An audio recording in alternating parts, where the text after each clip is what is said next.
بسم اللہ الرحمن الرحیم۔ السلام علیکم دوستو، قرآن مجید کی ایک سورہ ہے جس کا نام سورہ بقرہ ہے۔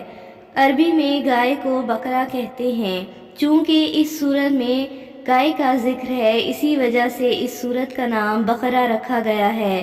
اس قصے کی شان نزول میں دو طرح کی روایتیں ملتی ہیں۔ ایک یہ کہ بنی اسرائیل میں ایک شخص کی ایک بہت ہی خوبصورت لڑکی تھی جس کے باپ سے اس کے چچا زاد نے رشتہ طلب کیا، مگر لڑکی کے باپ نے انکار کر دیا۔ پھر بنی اسرائیل کے ایک نیک آدمی نے رشتہ طلب کیا تو اس کے باپ نے ہاں کر دی، جس سے پہلے شخص نے غصے میں آ کر لڑکی کے باپ کو قتل کر دیا اور پھر اس کے خون کا مدعی بن بیٹھا۔ دوسری یہ کہ بنی اسرائیل کے ایک نیکوکار اور مالدار آدمی کو جس کا نام عامر تھا، اس کے چچا زاد بھائی نے جائیداد کے لالچ میں قتل کر دیا، پھر لاش کو دوسرے گروہ کے دروازے پر ڈال دیا اور خود اس کے خون کا مدعی بن بیٹھا۔ الغرض اس غیر معمولی واقعہ سے شور مچ گیا، لوگ ایک دوسرے پہ اس قتل کا الزام لگانے لگے۔ بالآخر حضرت موسیٰ علیہ السلام کی خدمت میں رجوع کیا گیا تو انہوں نے اس قتل کا معمہ حل کرنے کے لیے خدا کے حکم کے مطابق حکم دیا کہ ایک گائے ذبح کر کے اس کا ایک ٹکڑا مقتول کی لاش پر مارو تو وہ زندہ ہو کر قاتل کا نام بتا دے گا، مگر دراصل اس گائے کے مالک کو مالی فائدہ پہنچانا مقصود تھا، جو صالح تھا اور اپنی ماں سے اچھا سلوک کرتا تھا۔ اس کا یہ عمل خدا کو بہت پسند تھا۔ چونکہ قتل کا معمہ حل کرنے میں بظاہر گائے ذبح کرنے کا تعلق نظر نہیں آتا، اس لیے قوم نے کہا آپ ہم سے مذاق کر رہے ہیں۔ حضرت موسیٰ علیہ السلام نے فرمایا میں خدا کی پناہ مانگتا ہوں کہ جاہلوں سے ہو جاؤں۔ جب ان کو اس بات کا یقین آ گیا کہ گائے کو ذبح کرنے کا حکم اللہ تعالیٰ کی طرف سے ہے تو انہوں نے حضرت موسیٰ سے کہا اے موسیٰ، خدا سے پوچھئے کہ ہمیں کس طرح کی گائے ذبح کرنی چاہیے۔ حضرت موسیٰ علیہ السلام نے جواب دیا خدا تعالیٰ فرماتا ہے کہ وہ گائے نہ بوڑھی ہو نہ جوان، بلکہ اس کی عمر بڑھاپے اور جوانی کے درمیان کی ہو۔ انہوں نے کہا اے موسیٰ، خدا سے دریافت کریں کہ اس گائے کا رنگ کیسا ہو۔ حضرت موسیٰ نے اللہ سے پوچھ کر جواب دیا وہ کھلتا ہوا زرد رنگ رکھتی ہو جسے دیکھ کر سرور حاصل ہوتا ہو۔ بنی اسرائیل پھر سے کہنے لگے کہ اے موسیٰ، خدا سے دعا کریں کہ اس گائے کے بارے میں اور زیادہ وضاحت کریں، کیونکہ ہم اس کے متعلق شک میں پڑ گئے ہیں۔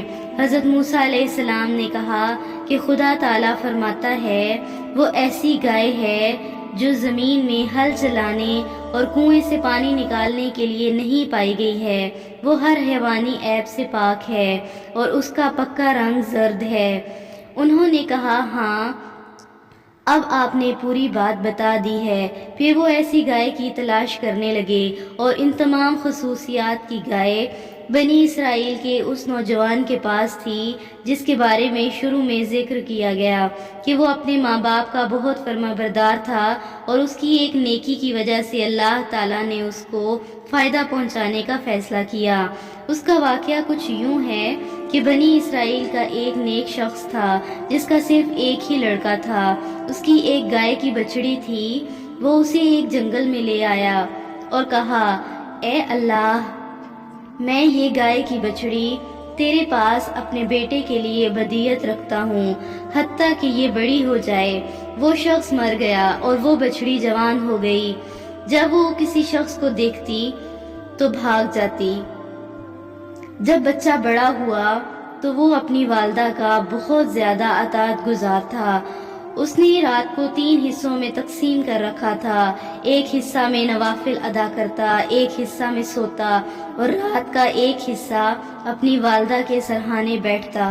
جب صبح ہوتی تو لکڑی کاٹنے چلا جاتا، اپنی پیٹھ پر لکڑیاں اٹھا کر بازار لے جا کر فروخت کرتا، پھر اس رقم کا ایک حصہ کھاتا، ایک حصہ صدقہ کرتا اور ایک حصہ اپنی والدہ کو پیش کرتا۔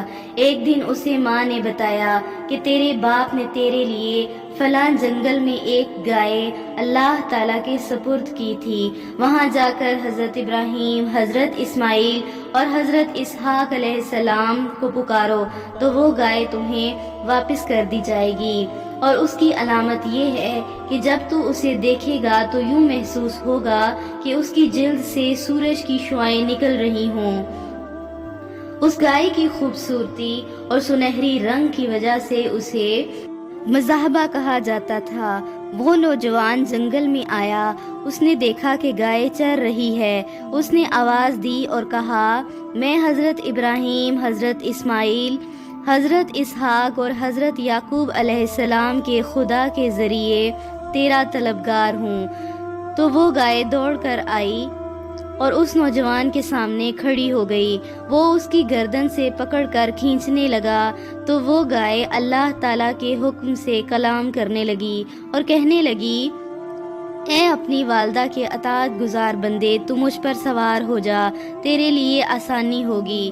نوجوان نے کہا کہ مجھے میری ماں نے سوار ہونے کا حکم نہیں دیا ہے، اس نے مجھے گردن سے پکڑ کر لانے کا حکم دیا ہے۔ گائے نے کہا، اگر تم مجھ پر سوار ہو جاتے تو کبھی مجھ پر قادر نہ ہوتے، تو چل، اگر تو پہاڑ کو اپنی جگہ سے اکھڑنے اور ساتھ چلنے کو کہے تو وہ بھی ایسا کرے گا، یہ عظمت تجھے ماں کی وجہ سے ملی ہے۔ نوجوان اپنی ماں کے پاس پہنچا۔ ماں نے اسے کہا، بیٹا، تو ایک فقیر آدمی ہے، تیرے پاس کوئی مال نہیں ہے، دن کے وقت لکڑیاں بیچنا اور رات کو قیام کرنا تیرے لیے بہت دشوار ہوگا، اس لیے تو اس گائے کو منڈی میں بیچ دے۔ تو نوجوان نے کہا کہ کتنے میں بیچوں؟ ماں نے کہا 3 دینار میں، مگر میرے مشورے کے بغیر نہ بیچنا۔ اس وقت اس گائے کی قیمت 3 دینار تھی۔ نوجوان گائے کو لے کر بازار پہنچ گیا تو اللہ نے ایک فرشتہ انسانی شکل میں اس کے پاس بھیجا تاکہ اس اپنی ماں کے اطاعت شعار کو آزمایا جا سکے، جبکہ وہ مالک الملک ہے، وہ سب کچھ جانتا ہے۔ اس فرشتے نے کہا، کتنے میں بیچو گے؟ نوجوان نے کہا 3 دینار میں، مگر اپنی والدہ کی رضا پہلے معلوم کروں گا۔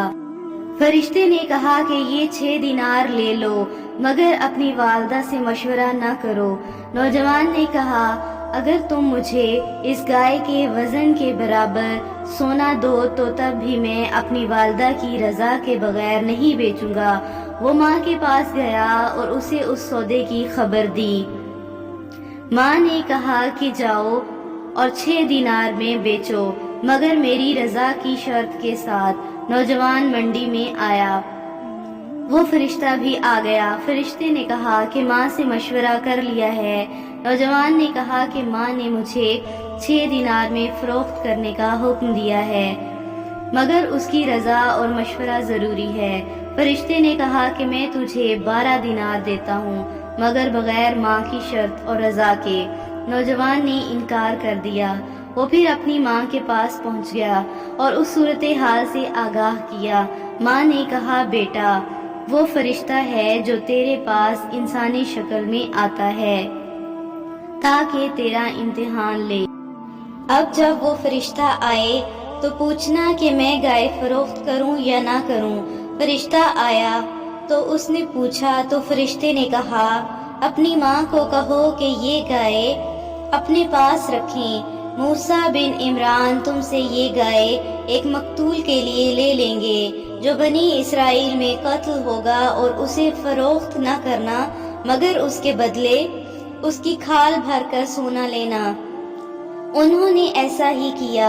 چنانچہ اس نوجوان سے گائے خریدنے کے بعد بنی اسرائیل نے اس کو ذبح کیا، اور جب اس کے گوشت کا ٹکڑا مقتول کی لاش پر مارا تو وہ بحکم پروردگار زندہ ہو گیا۔